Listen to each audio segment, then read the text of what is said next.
Elena Vasquez wiped the sweat from her face as she watched the mining machines tear into the red soil of Kepler 442b.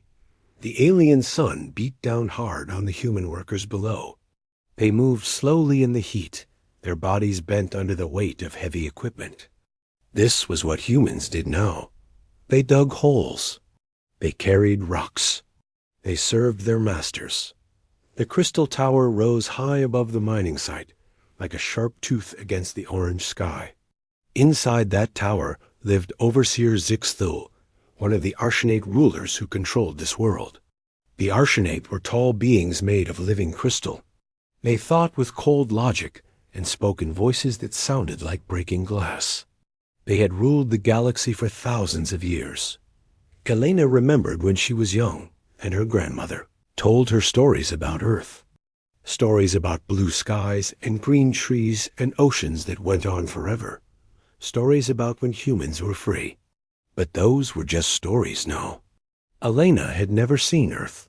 She was born here on this red world where humans existed only to serve. Commander Vasquez.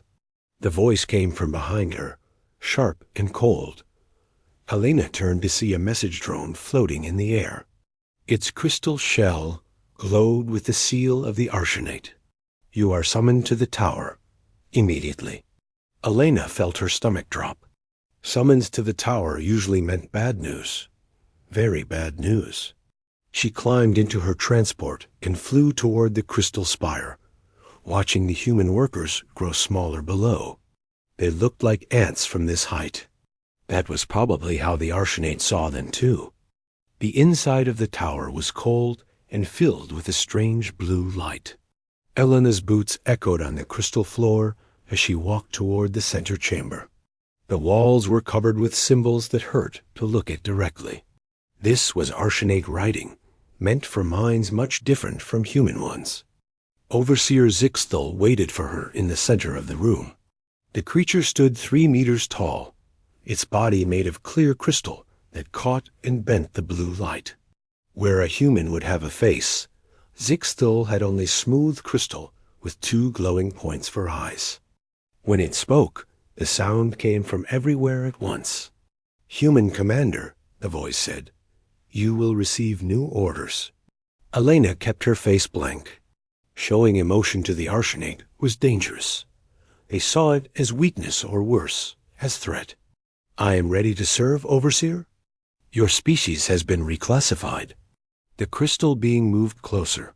Each step rang like a bell. The Council of Convergence has decided that human expansion must be controlled. Your breeding rates exceed acceptable parameters. Elena felt cold fear creep up her spine. What does that mean, Overseer? It means your homeworld will be relocated. Zixthul SI points flared brighter. The system you call Sol contains rare elements needed for the Empire's expansion. The planets will be strip-mined. Your Earth will be moved to Sector 779, a moon orbiting a dead star, sufficient for your reduced population. The words hit Elena like physical blows. Reduced population? 60% of humans will be terminated to ensure efficient resource management. The remaining 40% will be relocated to the new site. You have 6 standard months to prepare your people. Elena stared at the crystal being. This was not possible. This could not be happening. Earth was humanity's birthplace. 60% meant billions of people would die. Her mind could not hold numbers that large. The decision is final, Zixthul continued. Your emotional response is irrelevant. You will implement these orders across all human colonies. Resistance will result in total termination of your species. Elena forced herself to speak. How do? We choose who lives and who dies? That is not our concern. You will make the selection based on useful skills. Miners, construction workers, basic technicians. The rest serve no purpose. The Overseer turned away. You are dismissed. Elena walked out of the tower on legs that felt like water. The red sun was setting, painting the mining site in blood-colored light. Below her, human workers were heading back to their shelters. They had no idea that most of them would be dead within 6 months. She returned to her small office and activated the communication array. As mining commander, she had access to channels that reached across the galaxy to other human colonies. The news had to be spread. People had to know. The first response came from Marcus Chon on Europa Station. His face appeared on her screen, tired and covered in dirt from archaeological work. "Elena? What's wrong? You look terrible." "Marcus, listen to me carefully. Send this message to every human colony you can reach. The Arshenate Council has ordered our termination. 60% of all humans are to be killed. Earth is going to be destroyed." Marcus's face went white. "That's not possible. We're Category 7. We're protected under the Primitive Species Accords." "Not anymore. We've been reclassified. They're giving us 6 months." Elena felt tears running down her face. She had not cried in years. 6 months to choose who lives and who dies. "Elena, there's something else.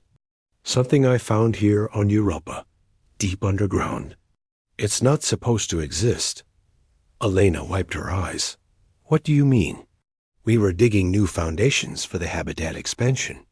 The scanners found empty space 2 kilometers down. When we investigated, we found structures. Ancient structures. They're human, Elena, but they're older than any human civilization we know about. That doesn't make sense. Nothing about this makes sense. The metal we found dates back millions of years. The architecture is human in design, but the technology is beyond anything we understand. And Elena, the security systems are still active. They only respond to human genetic markers." Elena stared at the screen. "Are you certain?" "I've tested it myself. When I touched the access panel, it came alive. Lights, displays, power systems that should have failed eons ago. It's waiting for us, Elena. It's been waiting for us." Before Elena could respond, alarms began sounding across the mining complex. Emergency lights bathed everything in red. Through her window, she could see Arshenate security ships dropping from orbit. Their crystal hulls gleamed like deadly jewels against the dark sky. "They're coming," she whispered. Marcus's image flickered on the screen. "Elena, whatever you do, don't let them find out about the sites. There are more of them. Mars, Titan, several outer colonies. We're sending the coordinates through encrypted channels. If they know what we found, the transmission cut off." Elena's door burst open and crystal soldiers flowed into the room. Their weapons hummed with deadly energy as they surrounded her desk.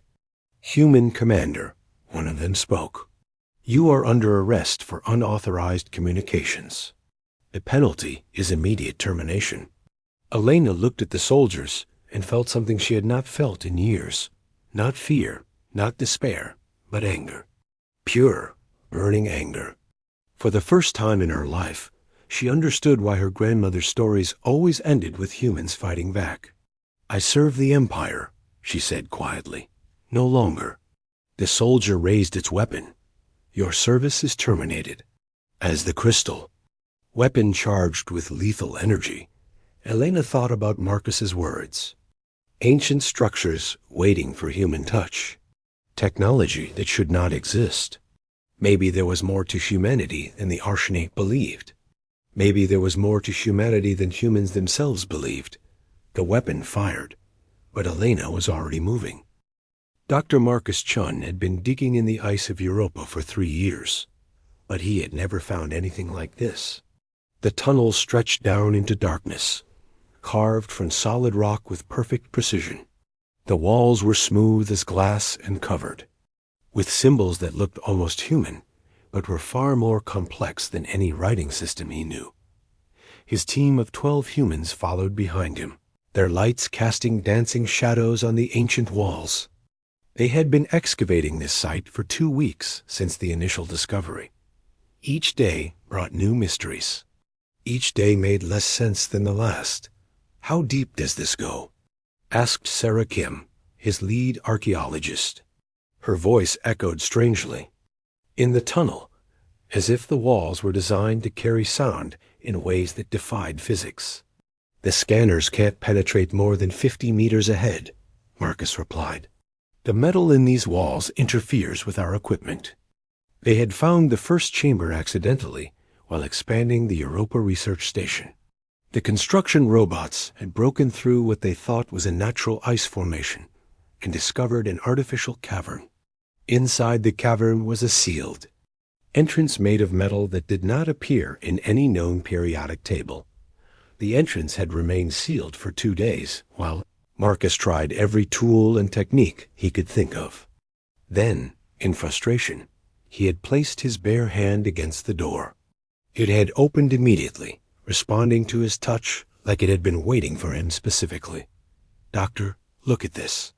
Tommy Park, their youngest team member, was pointing at something on the wall. "These symbols, they're changing." Marcus hurried over and saw that Tommy was right. The symbols carved into the wall were shifting and rearranging themselves. As he watched, they transformed into something that looked more and more like ancient human languages. Sanskrit, Sumerian, Egyptian hieroglyphs, and finally, modern English. "Welcome home," the wall now read. "We have been waiting." Sarah stepped backward. "That's not possible. Rock doesn't change. Metal doesn't rewrite itself. This isn't rock or metal," Marcus said softly. "At least not like anything we understand." They continued deeper into the complex. The tunnel opened into a vast chamber that stretched beyond the reach of their lights. The ceiling disappeared into darkness high above. Along the walls stood machines that hummed with power despite being millions of years old. In the center of the chamber sat a raised platform with a chair designed for human proportions. Above the chair, floating in midair, without any visible support, was a sphere of light that pulsed like a heartbeat. "My God," Sarah whispered. "Who built this?" Marcus approached the platform carefully. Every instinct told him this was dangerous, but something deeper than instinct drew him forward. The chair seemed to call to him in a way he could not explain. "Marcus." "Don't." Sarah grabbed his arm. "We don't know what it does." But Marcus was already climbing onto the platform. The moment his feet touched the surface, the entire chamber came alive. Lights blazed from every surface. The machines along the walls began operating with smooth efficiency. Displays appeared in the air, showing star maps and technical specifications written in the same shifting symbols they had seen in the tunnel. "It's a command center," Marcus breathed. "This whole complex is some kind of control facility." He sat in the chair and immediately felt a strange tingling in his mind. Information began flowing into his consciousness without passing through his eyes or ears. Images of star systems, technical diagrams, historical records, and vast databases of knowledge that seemed to come from everywhere at once. "Marcus." Sarah was shouting his name, but her voice seemed to come from very far away. "Marcus, your eyes." Marcus could not see himself, but he could feel what was happening. His human limitations were falling away. His mind was expanding to accommodate information that would have driven him insane minutes earlier.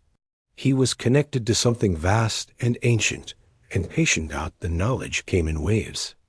Earth was not humanity's first home. Humans had built an empire that spanned the galaxy millions of years ago.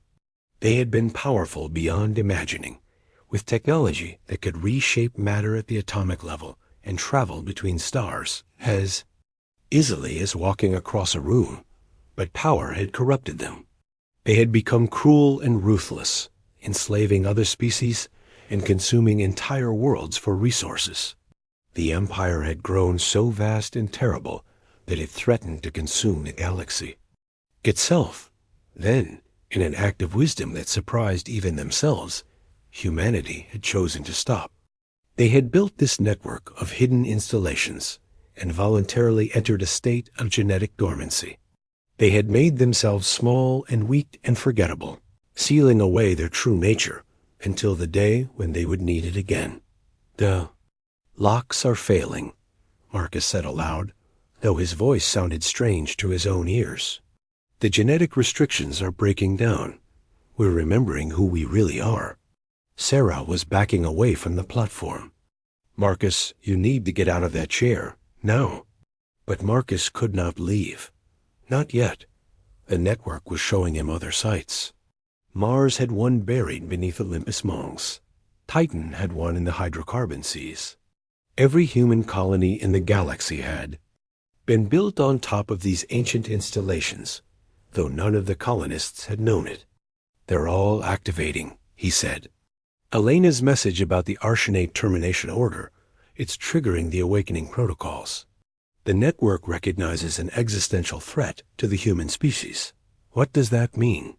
Marcus finally stood up from the chair, though part of his mind remained connected to the vast network. He looked at his hands and saw that they were glowing with a faint blue light. When he spoke, his voice carried harmonics that had not been there before. It means we're not Category 7 primitives, he said. We never were. We're the descendants of the most advanced civilization the galaxy has ever known. And we're starting to remember. The chamber around them continued to come alive. Machines that had slept for eons began performing functions that Marcus could not fully understand, but somehow knew were important. The installation was preparing for something. All of the installations were preparing. We need to warn the other sites, Sarah said. If the Arsenate finds out about this, they won't understand what they're seeing, Marcus replied. To them, we're just primitives playing with technology we found. They won't realize what it really means until it's too late. Tommy Park was examining one of the wall displays. Doctor, these star maps show the entire galaxy, but look at this. He pointed to a section of space that appeared empty on their modern charts. According to this, there should be thousands of star systems here. Where did they go? Marcus accessed the network and found the answer. We consumed them. The ancient human empire strip-mined entire regions of space. We turned star systems into raw materials for our expansion. He felt sick as the knowledge filled his mind. We were monsters. But we stopped ourselves, Sarah said. That has to count for something. Maybe. But the question is, what happens when we wake up completely? Do we become monsters again, or have we learned something from our long sleep? Before anyone could answer, alarms began echoing through the chamber. The displays showed Arsenate. Ships approaching Europa at high speed. Someone had detected the power surge from the installation's activation. They're coming, Marcus said. Sarah, take the team back to the surface. Pretend you were never here. What about you? Marcus looked at the chair and felt the network calling to him. There was so much more to learn, so much more to understand. But Elena and the other human colonies needed to know what they were dealing with. The awakening was not just happening here on Europa. It was happening everywhere humans lived. I'm going to try to contact the other sites. If we're all connected to this network, maybe we can coordinate our response to the Arsenate threat. Marcus, be careful. Whatever we were before, we're still human now. Don't lose sight of that. Marcus nodded and sat back down in the chair. The moment he made contact with the network, his consciousness expanded across the galaxy. He could sense other humans at other installations, all of them experiencing the same awakening he was going through. But he could also sense something else. The Arsenate were not the only threat humanity faced. The galaxy was full of species that remembered the ancient human empire. They remembered the terror and the suffering.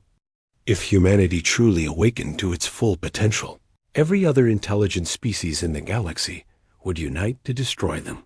The awakening came with a terrible choice. Remain weak and face extinction at the hands of the Arsenate, or embrace their true nature and face the combined hatred of the entire galaxy. as Arsenate soldiers stormed into the chamber above. Marcus dove deeper into the network, searching for an answer that might not exist. Somewhere in the ancient databases, there had to be wisdom that could guide humanity through the storm that was coming. The soldiers found him sitting motionless in the chair, his eyes glowing with inner light. They assumed he was dead or catatonic. They had no idea that he was reaching across space to touch the minds of every human in the galaxy, preparing them for the war that was about to begin. Alana ducked behind a pile of mining equipment as crystal weapons fired over her head. The energy beams turned metal into vapor and stone into glass. 3 days had passed since her arrest, and she had been running ever since. The Arsenate security. Forces were hunting every human on Kepler 442b. With deadly efficiency got, she pressed her hand against the communicator hidden in her jacket. Marcus's message had reached her just before the soldiers stormed her office. The coordinates he had sent led to a site beneath the mining complex, buried deep in the planet's crust where the excavation robots had never dug. Alina, where are you? The voice belonged to Rodriguez, one of her mining foremen. He was hiding somewhere in the equipment yard with a dozen other humans who had escaped the initial roundup. I'm moving toward the coordinates Marcus sent, she whispered into the communicator. The entrance should be in Tunnel 7, subsection 43. You're insane. That section is flooded with toxic gas. It's been sealed for years. Elena looked around the edge of her cover and saw crystal soldiers moving through the mining site in perfect formation. Their weapons swept left and right, searching for human heat signatures. Soon they would find her hiding place. The gas won't matter if we're all dead, she said. This is our only chance. She ran from cover to cover, moving deeper into the mining complex. Behind her, she could hear the soldiers shouting orders in their crystal language. The sound was like breaking glass, mixed with the screech of metal on metal. Tunnel 7 was exactly where the old maps said it would be, but the entrance was blocked by warning barriers and radiation symbols. Elena tore away the barriers and climbed down into the darkness. The air was thick and tasted like metal, but it was not as toxic as the warnings claimed. Her flashlight beam revealed rough-cut walls that gradually became smoother as she descended. After 20 minutes of climbing down maintenance ladders, she found what Marcus had described. The walls changed from carved stone to seamless metal. The tunnel opened into a chamber that stretched beyond her light. In the center of the chamber stood something that should not have existed on this planet. It was clearly human in design, but far more advanced than anything modern humanity could build. The structure rose from the floor like a metallic tree, its branches reaching toward the ceiling in complex patterns. Elena approached it slowly. Her heart was beating so hard she could hear it echoing in the empty chamber. When she reached out and touched the nearest branch, the entire structure came alive with light. The effect was immediate and overwhelming.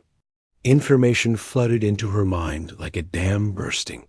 She saw star maps showing the location of every human colony in the galaxy. She saw technical specifications for weapons and ships that existed nowhere in current human knowledge. She saw the faces of humans she had never met, but who were somehow familiar. Who are you? She gasped aloud.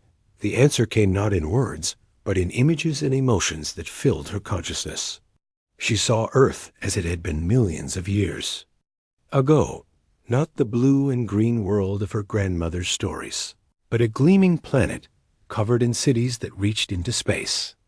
She saw human ships that could cross the galaxy in days rather than years. She saw other species kneeling before human masters. But she also saw something else. She saw the horror and guilt that had driven humanity to abandon its empire. She saw the deliberate decision to become small and weak and forgotten. She saw the genetic locks that had been placed on every human to prevent them from remembering their true nature. We were tyrants, she whispered. The structure pulsed with agreement. Humanity had ruled the galaxy through fear and superior technology. They had consumed entire star systems for raw materials. They had enslaved species that would not submit willingly. They had become everything they themselves would have fought against Dot, so they had chosen to sleep. They had hidden their technology in installations like this one and encoded the locations in human DNA. They had made themselves forget who they were, trusting that someday their descendants would be wise enough to handle the power responsibly. Elena felt tears running down her face as the full weight of human history settled into her mind. Are we ready now?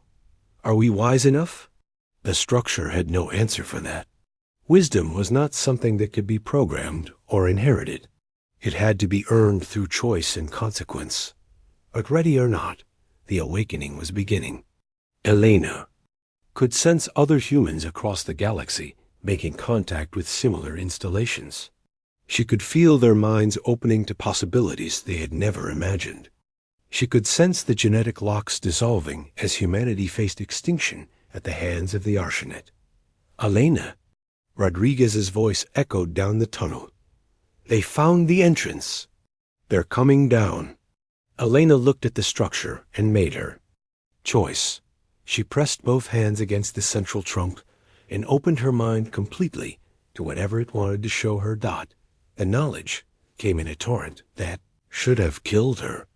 Weapons technology, ship designs, manufacturing processes, genetic engineering techniques, and most importantly, the locations and access codes for every installation in the galaxy. She was no longer just Elena Vasquez, mining commander on a backwater world. She was connected to a network that spanned the galaxy and contained the accumulated knowledge of humanity's greatest civilization. When she opened her eyes, crystal soldiers were pouring into the chamber. Their weapons were already firing, but Elena was no longer entirely human. She moved with speed and precision that should have been impossible, dodging energy beams that carved smoking trenches in the walls behind her. She reached out with her mind and felt the installation respond. Defense systems that had slept for eons came online. The chamber filled with a humming sound that grew louder and louder until the crystal soldiers had to cover their hearing organs in pain. Surrender, human, the lead soldier commanded. You cannot escape. Elena smiled, and for the first time in her life, she felt truly dangerous. I'm not trying to escape. She gestured toward the walls, and the ancient defense systems revealed themselves. Weapons that made Arshanate technology look like stone tools emerge from hidden panels. The crystal soldiers had time for one moment of surprise before the chamber erupted in controlled destruction. When the light faded, Elena stood alone among puddles of melted crystal that had once been living beings. She felt no satisfaction in their deaths, only a cold understanding that this was just the beginning. Through the network, she could sense similar awakenings happening across the galaxy. Humans were remembering who they really were. The genetic locks were failing. Ancient installations were coming online after millions of years of dormancy. But she could also sense something else. Fear, terror, even.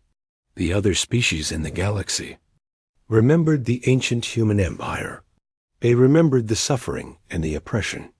As soon as they realized what was happening, every intelligent species in the galaxy would unite to prevent humanity's return to power. Elena climbed back up the tunnel toward the surface. Above her, she could hear the sounds of battle as other humans discovered abilities they never knew they possessed. The Arshanate occupation force was being systematically destroyed by people who had been considered barely intelligent slaves. Just hours before, she emerged into the red daylight of Kepler 442b and saw the crystal tower burning in the distance. The overseer's perfect symbol of authority was collapsing as human miners tore it apart with their bare hands. Hands that were now strong enough to crush crystal as easily as clay. Rodriguez ran toward her, his face filled with wonder and terror. Elena, what's happening to us? Jenkins lifted a 20-ton excavator over his head. Sarah can see in perfect darkness. We're not human anymore. We're more human than we've ever been, Elena replied. We're remembering what humanity really means. She looked up at the sky, where Arshenate ships were fleeing the system in panic. Soon, word would spread across the galaxy. The human slaves were awakening.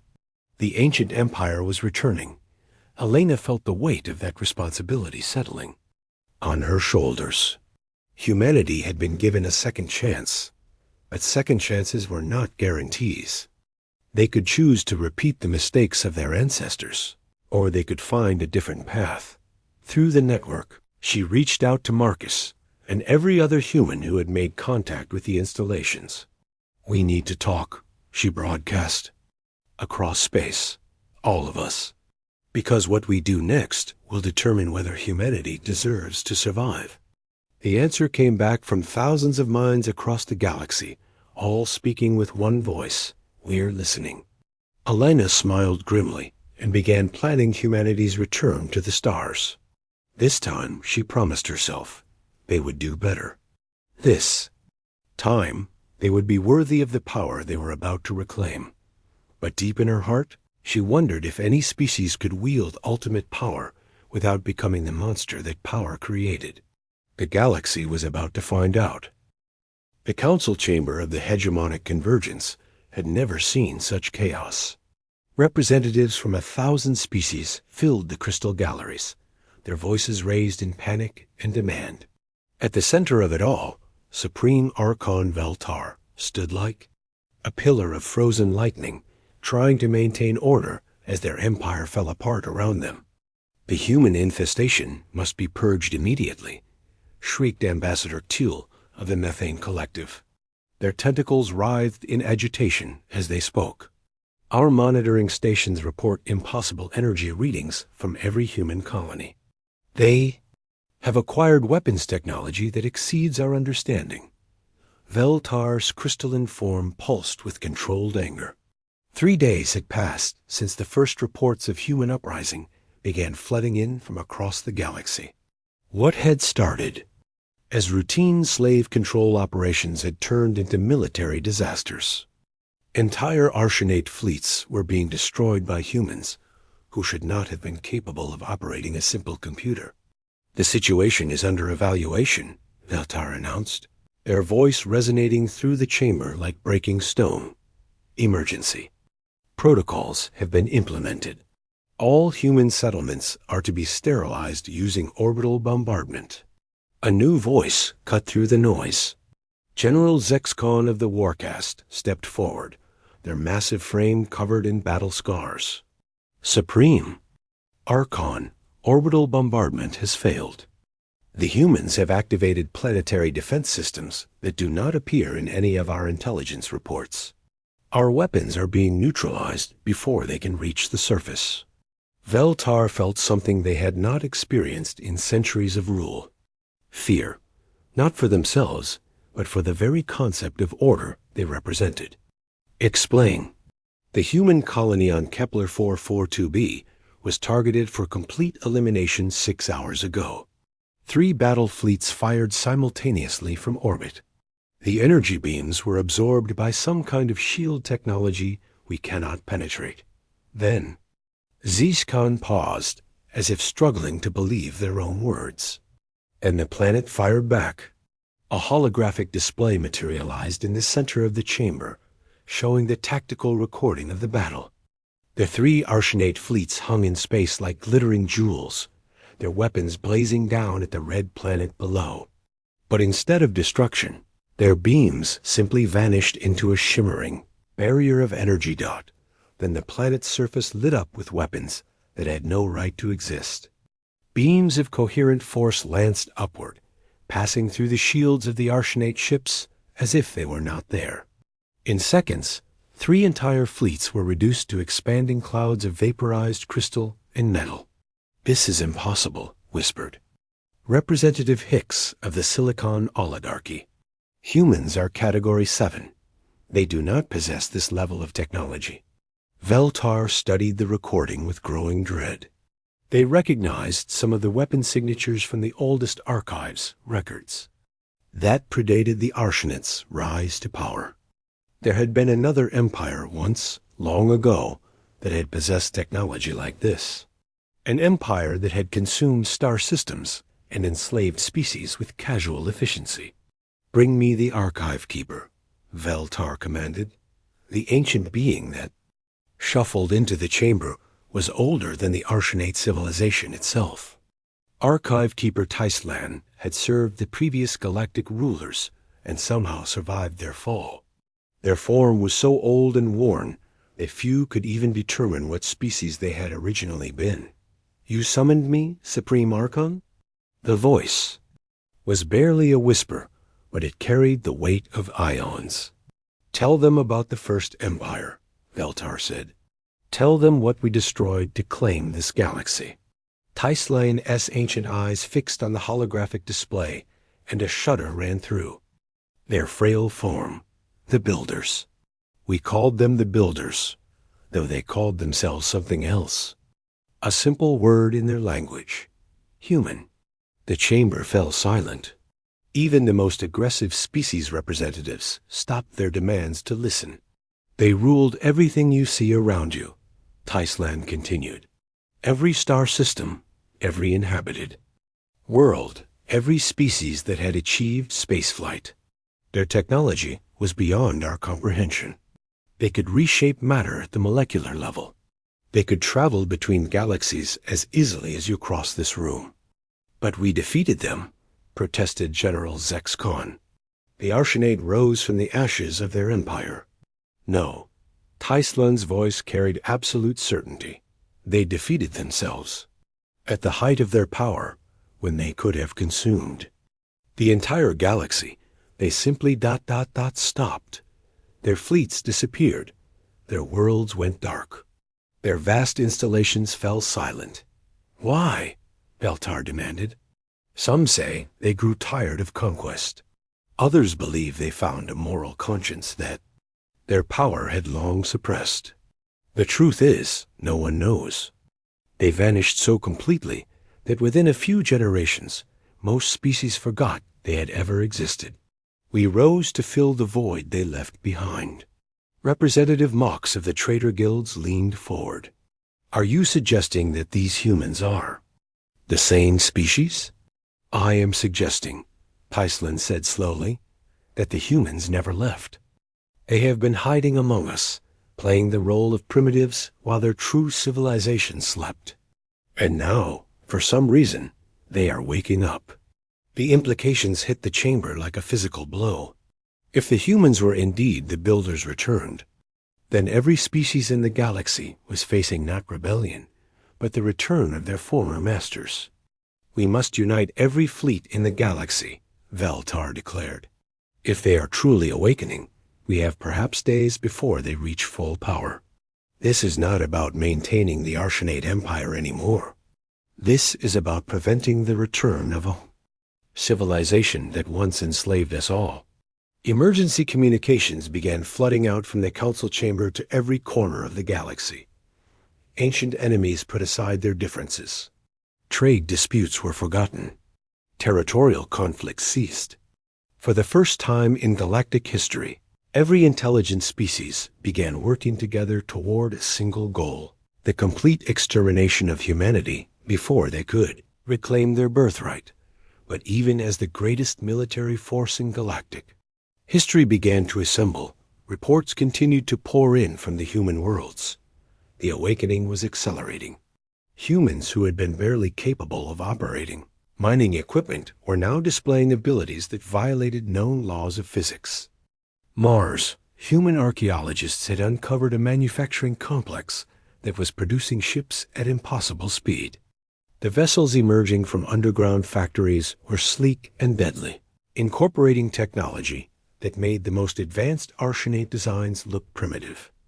On Titan, human researchers had activated what appeared to be a communication network that spanned the entire galaxy. They were coordinating their efforts across vast distances with perfect efficiency. On Europa, a human scientist named Marcus Chon had somehow connected his consciousness to installations on every human world simultaneously. He was orchestrating the awakening like a conductor leading a vast orchestra. Supreme Archon, General Zexcon reported. We have a problem. Our spy networks are reporting that the humans are not just remembering their technology. They are remembering their history. They know who we are. They know what we did to them.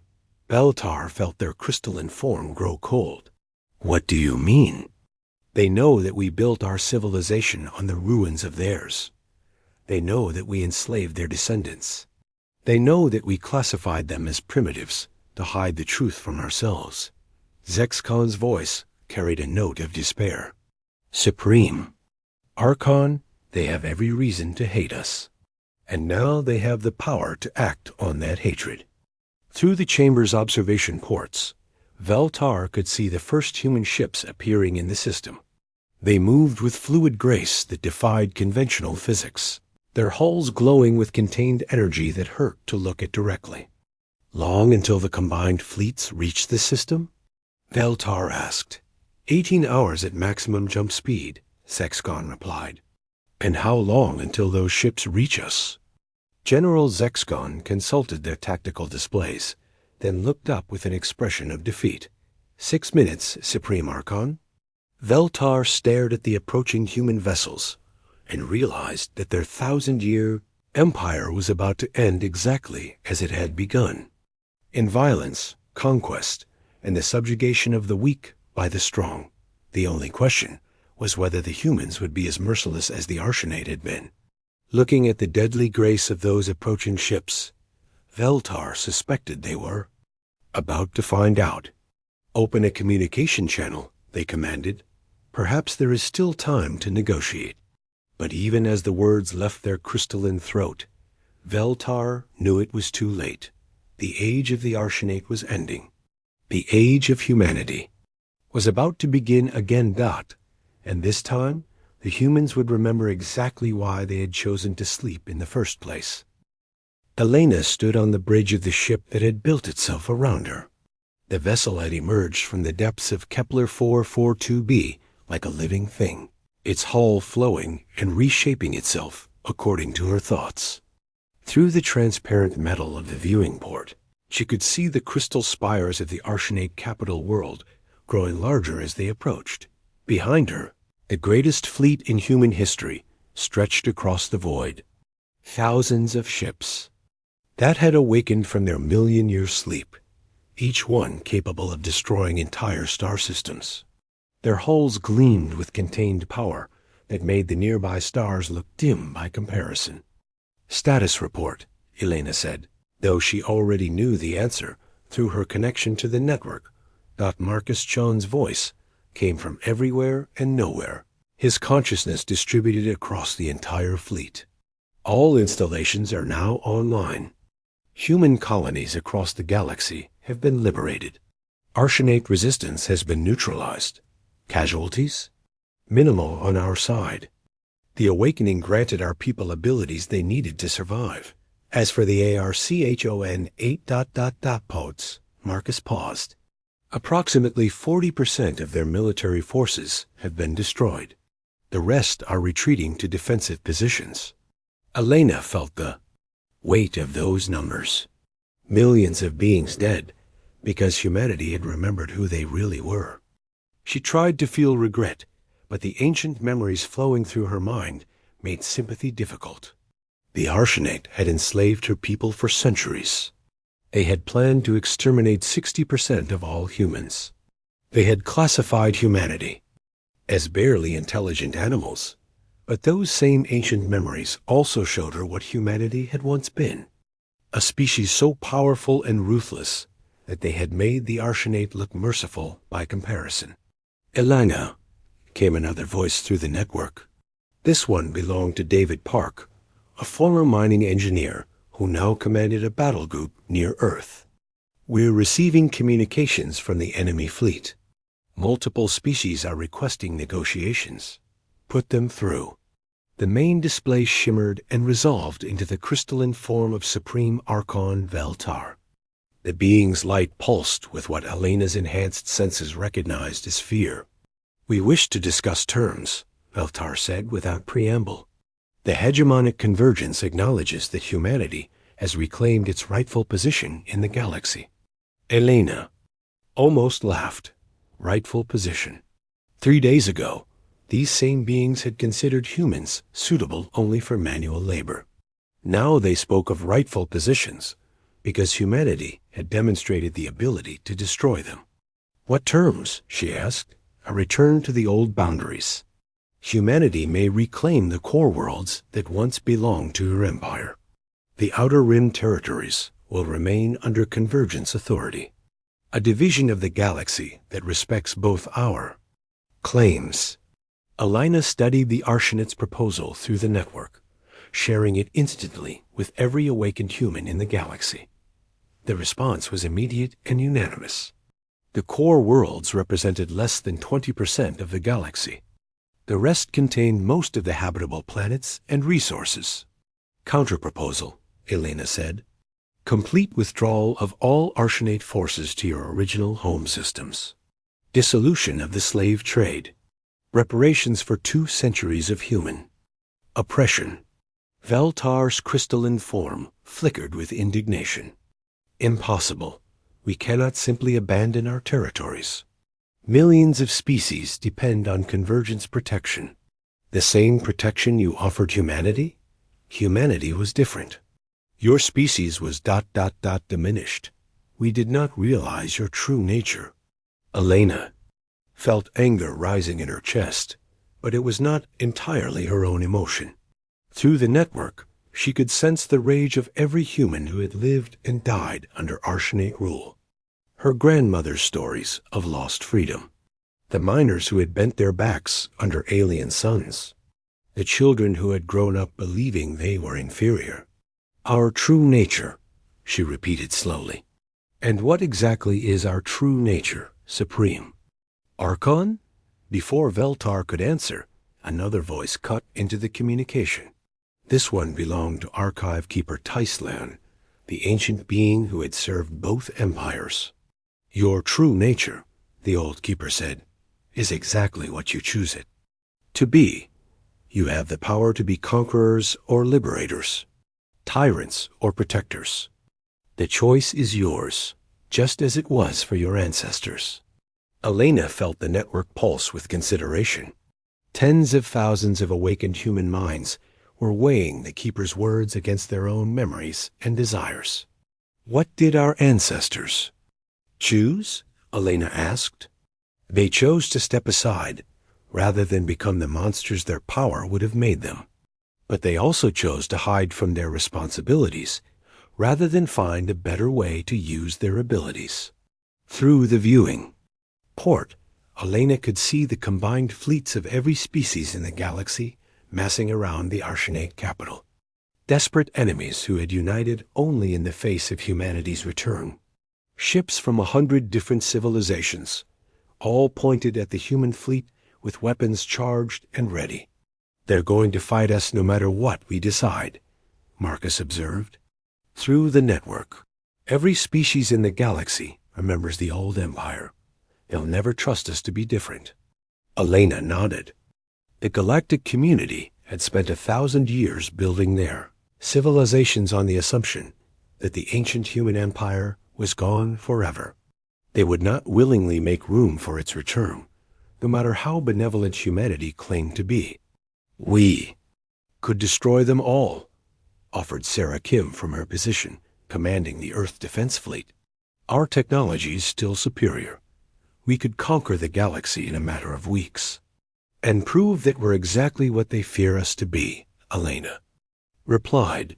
She closed her eyes and reached deeper into the network, touching the minds of humans across the galaxy. Former slaves who now commanded starships. Miners who could reshape matter with their thoughts. Children who had awakened to abilities that made them living gods. What she found there surprised her. Yes, there was anger. Yes, there was a desire for revenge. But there was also something else. Something that had grown during the long years of oppression and had survived the awakening intact, got compassion, not for their former oppressors, but for the innocent beings who would suffer if humanity chose the path of conquest. The very trait that had made humans seem weak to the Arshenate was still there, stronger than ever. "I have a different proposal," Elena announced, opening her eyes.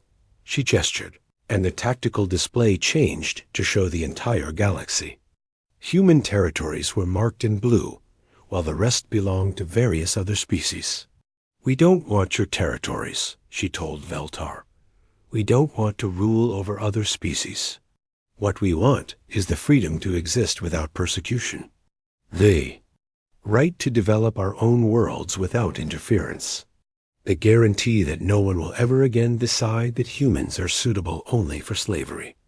Veltar's form pulsed with confusion. "You could take whatever you wished. Your power is absolute. Why negotiate?" "Because absolute power absolutely corrupts," Elena quoted. "Our ancestors learned that lesson. We're trying not to repeat their mistakes." She turned to address the combined alien fleet through the same communication channel. "To all species listening to this transmission, humanity could conquer you. We could enslave you as you enslaved us. We could consume your worlds as raw materials for our expansion. We have that power." She paused, letting the threat sink in. "But we choose not to. Instead, we offer you a different kind of galaxy. One where the strong protect the weak instead of exploiting them. Where advanced species share their knowledge instead of hoarding it. Where disputes are settled through negotiation instead of force. And if we refuse?" This question came from a new voice, one belonging to Fleet Admiral Kex of the Hegemonic Navy. Elena smiled, and for a moment her expression carried echoes of the terrible power humanity had once wielded. "Then you'll face the same choice our ancestors faced. Rule through fear and eventually destroy yourselves, or find a better way to live together." She gestured again, and the human fleet began moving. But instead of attacking, the ships spread out across the galaxy, taking positions around human colonies and former slave worlds. "We're going home," Elena announced, "to rebuild what was destroyed and protect what remains. Any species that wants to join us in building something better is welcome. Any species that tries to return us to slavery will discover why the ancient human empire was so feared." The communication channel fell silent. Elena could sense frantic discussions taking place across the alien fleet as different species tried to decide how to respond to humanity's unexpected offer. "Do you think they'll accept?" Marcus asked through the network. Elena looked out at the stars and thought about her grandmother's stories of a blue and green world where humans had once been free. Soon those stories would be reality again. Earth would be restored. Humanity would rebuild. But more importantly, they would do it without becoming the monsters they had the power to be. "Some will," she said finally. "Others won't. But that's their choice to make." She settled back into the captain's chair as the ship began its journey home. Around her, the most powerful fleet in galactic history dispersed peacefully, its crews eager to see the worlds they had fought to protect. Not it would not be easy. There would be those who tested humanity's resolve. There would be conflicts and misunderstandings. There would be moments when the temptation to use their full power would be almost overwhelming.